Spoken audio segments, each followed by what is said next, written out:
Assalamualaikum warahmatullahi wabarakatuh.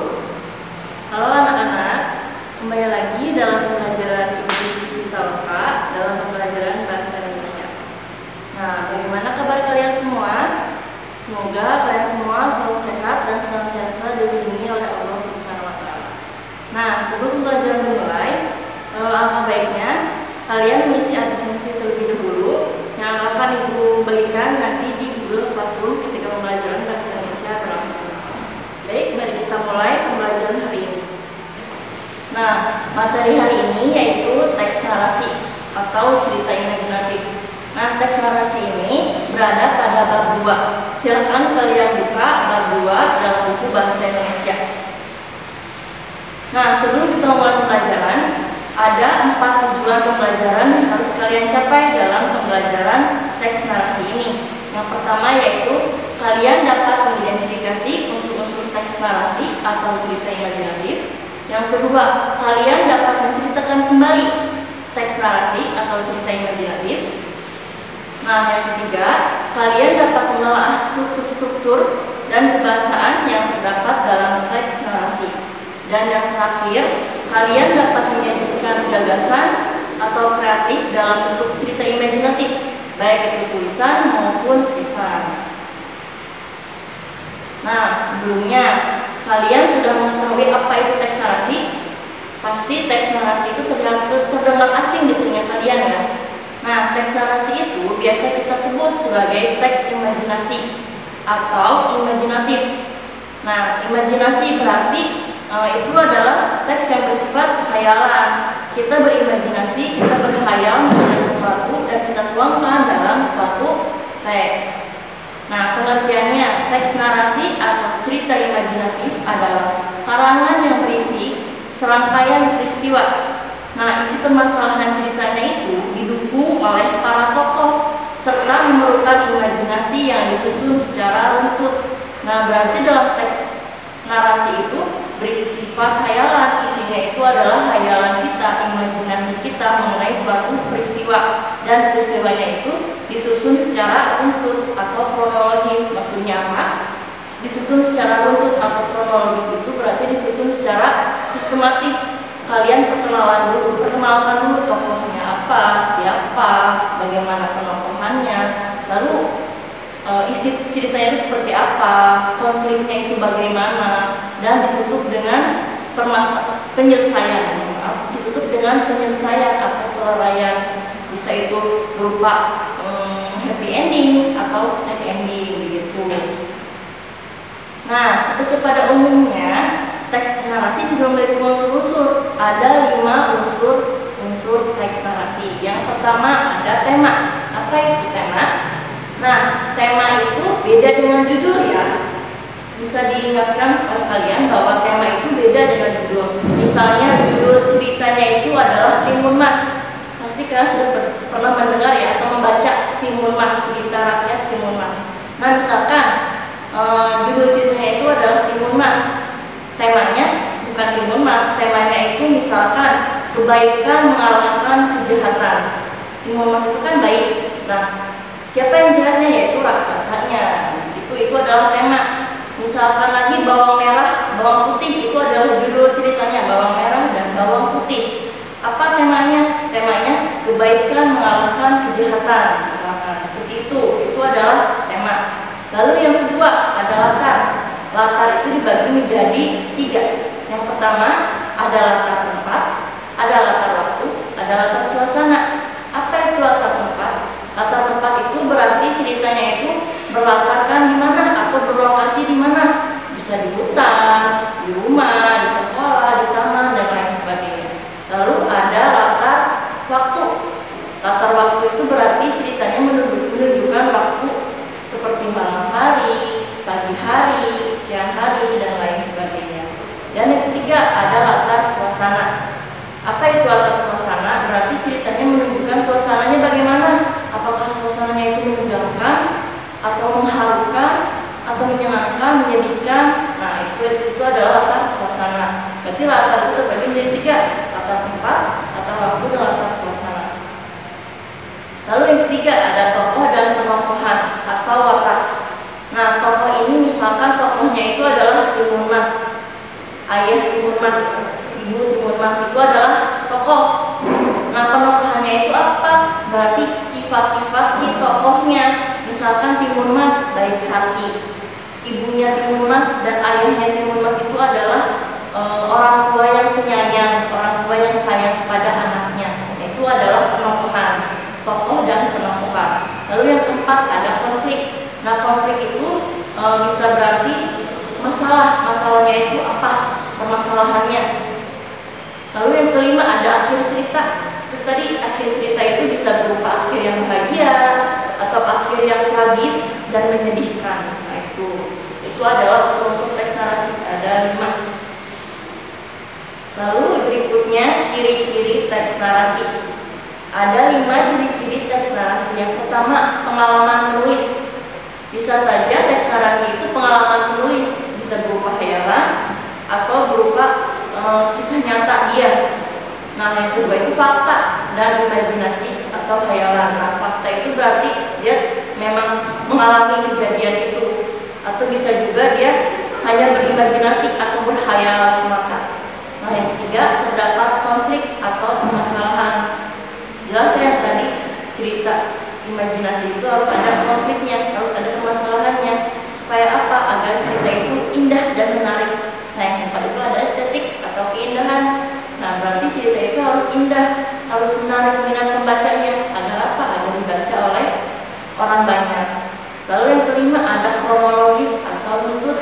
Seperti yang tadi dijelaskan, kronologis atau runtut berarti dijelaskan dari awal mula sampai akhir cerita. Dari awal perkenalan sampai ke permasalahan, sampai akhirnya ada peleraian atau ada akhir ceritanya. Lalu berikutnya ada langkah-langkah dalam menuliskan kembali isi cerita. Kalian bisa buka di halaman 51. Itu adalah isi materinya. Yang pertama yaitu pencerita atau kamu berposisi sebagai orang ketiga. Apa itu orang ketiga? Misalnya kalian membaca suatu teks, ada tokoh A, tokoh B, C, dan lain-lainnya. Nah, kita ini adalah sebagai orang ketiga yang memerhatikan dan melihat langsung cerita yang ada di dalam cerita tersebut. Itu adalah orang ketiga, berarti adalah kitanya. Kita sendiri adalah sebagai orang ketiga. Lalu yang kedua, cerita sesuai dengan isi tanpa menambah cerita lain. Jelas, ketika kalian menulis kembali isi cerita, kalian harus sesuaikan isi ceritanya dengan ceritanya, jangan sampai menambahkan cerita yang lain. Lalu yang ketiga, sesuai dengan alur atau peristiwa dalam cerita. Sama halnya tadi, sesuai dengan isinya, alurnya pun harus sesuai. Bagaimana alurnya di dalam ceritanya, kita tuangkan kembali dalam cerita yang akan kita tulis kembali. Lalu yang keempat, kalimat yang mudah dipahami. Jelas ya, kalimatnya mudah dipahami, menggunakan bahasa Indonesia yang baik dan benar, sesuai dengan ejaan yang disempurnakan. Lalu berikutnya ada langkah-langkah dalam menceritakan kembali isi cerita. Sama ada di halaman 51, bisa kalian lihat di buku. Dan contohnya itu ada di halaman 52. Contoh langkah-langkah dalam menceritakan kembali isi cerita. Yang pertama, kalian membaca, jelas kalian baca dulu, kalian dengarkan, kalian simak ceritanya dengan seksama. Lalu yang kedua, kalian catat hal-hal penting dalam ceritanya. Nah, yang ketiga, baru kalian kembangkan hal-hal penting tersebut menjadi suatu paragraf, baik tulisan atau tulis. Nah, contohnya ada di halaman 52. Kalian bisa lihat cerita imajinasi yang berjudul Bayangan dalam Cahaya. Nah, itu kalian catat dulu hal-hal pentingnya apa. Di sana ada 6 poin penting yang telah dicatat. Nah, nanti kalian kembangkan hal-hal penting tersebut menjadi sebuah paragraf. Itu ada contohnya ya, kalian bisa lihat di halaman 52. Silahkan dibaca. Lalu ada struktur teks narasi di halaman 54. Kalian bisa dibuka halaman 54-nya. Nah, di sana ada 3 struktur teks narasi. Yang pertama, orientasi. Apa itu orientasi? Orientasi itu bagian pengenalan cerita. Berupa apa? Berupa cerita yang tentang apa? apa, siapa tokohnya, gimana ceritanya. Nah, itu adalah bagian orientasi. Lalu ada komplikasi. Komplikasi itu cerita yang menceritakan bagian permasalahannya, konfliknya itu seperti apa. Nah, itu ada di bagian komplikasi permasalahan. Nah, baru yang ketiga itu adalah resolusi. Resolusi itu adalah penyelesaian atau penilaian terhadap masalah yang dihadapi. Bisa juga ditutup dengan akhir ceritanya, baik itu akhir yang menyenangkan, happy ending, atau akhir yang menyedihkan atau tragis, atau juga sad ending. Itu di bagian resolusi. Jadi struktur teks narasi ada 3. Orientasi itu pasti ada di ada di paragraf pertama. Komplikasi itu ada di paragraf tengah-tengah. Nah, resolusi baru ada di paragraf terakhir, karena itu adalah bagian penutupan atau penyelesaian. Lalu selanjutnya ada kebahasaan teks narasi, ada di halaman 27. Silakan kalian buka bukunya. Nah, konjungsi urutan waktu itu ada kemudian, seketika, tiba-tiba, sementara, dan lain sebagainya.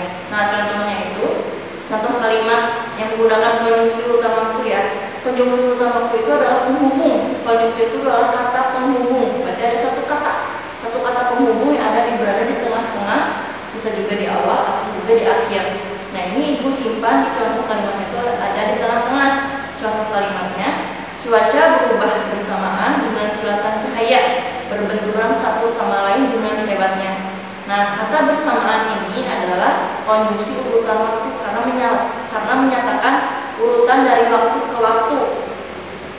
Misalkan cuaca berubah seketika, cuaca berubah tiba-tiba. Nah, itu adalah konjungsi urutan waktu. Lalu yang kedua ada kata ganti. Yang pertama ada kata ganti penunjuk. Contohnya, contoh kalimatnya, lihat itu, ucap seorang anak yang bernama Jozu Hikari. Nah, kata itu adalah penunjuk suatu benda, suatu orang bisa juga. Lihat itu berarti itu menunjukkan suatu benda, bisa itu buku, pulpen, atau lain sebagainya. Nah, yang kedua yaitu kata ganti penanya. Kata ganti penanya contohnya yaitu apa yang kau lihat. Nah, apa itu adalah kata ganti penanya. Bisa juga kita ganti dengan siapa, bagaimana, kenapa, dan lain sebagainya. Lalu yang ketiga ada kata ganti orang. Contohnya, tadi aku melihat sebuah bayangan. Nah, kata ganti orang itu adalah aku. Aku itu adalah kata ganti orang. Aku itu siapa? Nah, di dalam ceritanya, aku itu adalah Jozu Hikari. Bisa juga kita mengganti kata orangnya menjadi dia atau nya. Tadi dia melihat, itu ya. Nah, yaitu kalimat langsung dan kalimat tidak langsung. Kalimat langsung, contoh kalimatnya yaitu, kamu memang anak yang penurut, kata ibu kepada Lisa. Nah, kamu memang anak yang penurut itu menggunakan tanda kutip. Berarti kalimat langsung itu ditandai dengan tanda kutip. Nah, lalu berikutnya kalimat tidak langsung. Ibu berkata bahwa aku anak yang penurut. Nah, itu adalah kalimat tidak langsung. Isinya sama, tetapi membedakannya yaitu dari subjek ibu.